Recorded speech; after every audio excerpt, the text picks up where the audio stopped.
So as you guys may know, earlier this year I never got a chance to review Madam Web, and because of that, I finally get to say this. After seeing that movie in Morbius, hey, Venom ain't so bad now, is it?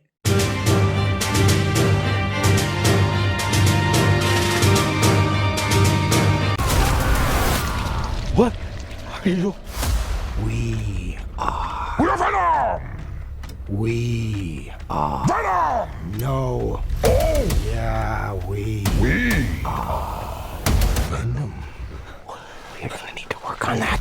Venom: The Last Dance is the newest film in Sony's whole Marvel thing, and this is the third and final film in the trilogy. This time around, Eddie and Venom are on the run, hunted by both of their worlds, and with the net closing in, the duo are forced into a devastating decision that will bring the curtains down on Venom and Eddie's last dance. You know, unless this thing makes a fuck ton of money and they're just like, screw it, let's make another one. So right off the bat, if you're coming into this expecting a review that's just gonna be ripping this movie a new one, you're shit out of luck, because I love the fuck out of these movies. Now don't get me wrong, they are not good movies. Each film has their own reasons for being terrible, but god damn it, I would be lying if I didn't say that the first two films are some of my all-time favorite guilty pleasure movies. Actually, I think I can safely say that Venom: Let There Be Carnage is my all-time favorite guilty pleasure movie because I rewatched it way too many times, and what's funny about that is that is the one that people usually hate the most. Well, screw you guys, I love the shit out of that movie, and I quote it all the goddamn time. You need to come out right now. I am feeling super vulnerable right now. I don't care. I just love this movie too much. I have tasted blood before, and that is not it.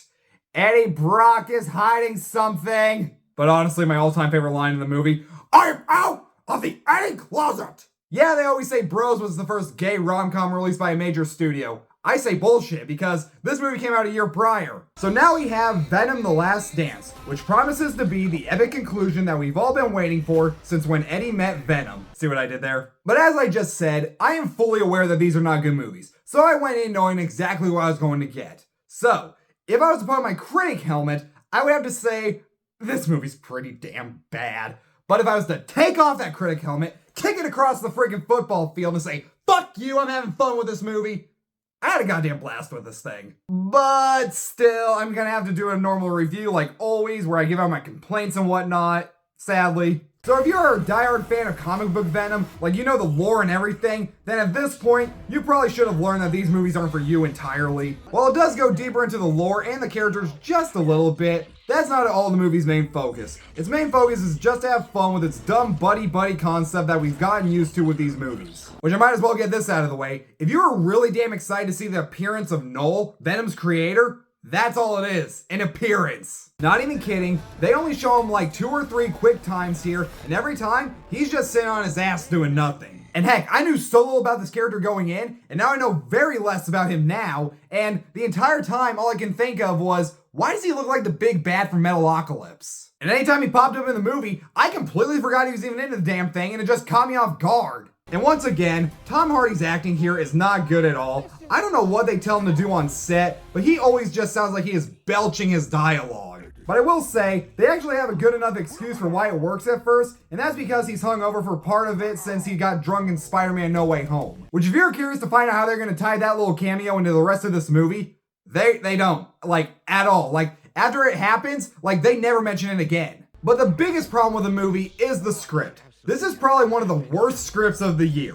The dialogue is ridiculous. Some of the choices that certain characters make are beyond stupid. And it's just another Protect the MacGuffin storyline. Oh, and I can't forget to mention this. So, Eddie befriends this hippie family, and for some reason, after they go their separate ways, we still follow them for some reason. Where I'm going with this, though, is that they do something so fucking illegal at one point that it either should have immediately got them arrested or shot on sight, and it is the stupidest goddamn scene in the movie. And really, they're just there so Eddie can save them during the climax. And just like all these movies, it's just CGI palooza, and yes, there is a little bit too much of it, especially towards the end. And sadly, I can safely say that this is probably the least funny out of the 3 films.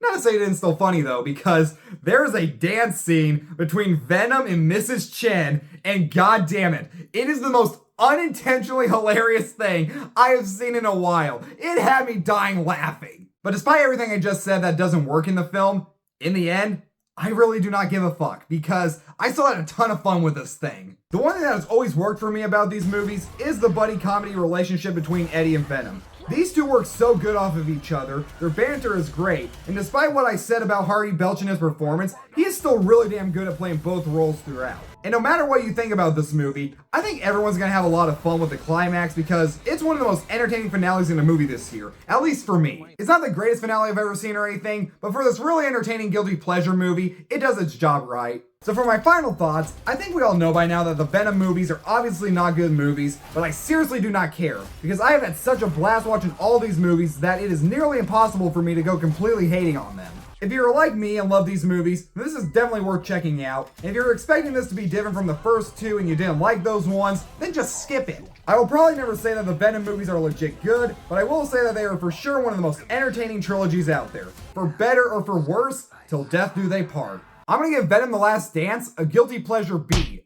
Take that as you will. But I think we can all agree that the best thing to come out of this movie is definitely this fucking badass popcorn bucket from Regal. Isn't this thing cool? I mean, it was expensive, but isn't this thing cool? By the way, why do they always make these popcorn buckets like this for popcorn? I mean, like, why do you want to put popcorn on this? Like, wouldn't it suck to like clean this afterwards? Thanks so much for watching, you guys. Subscribe to my channel, like this video, turn on the notification bell, and while you're at it, go follow me on Instagram and TikTok at Trev's Movies, and I'll be back later with more reviews. See you then.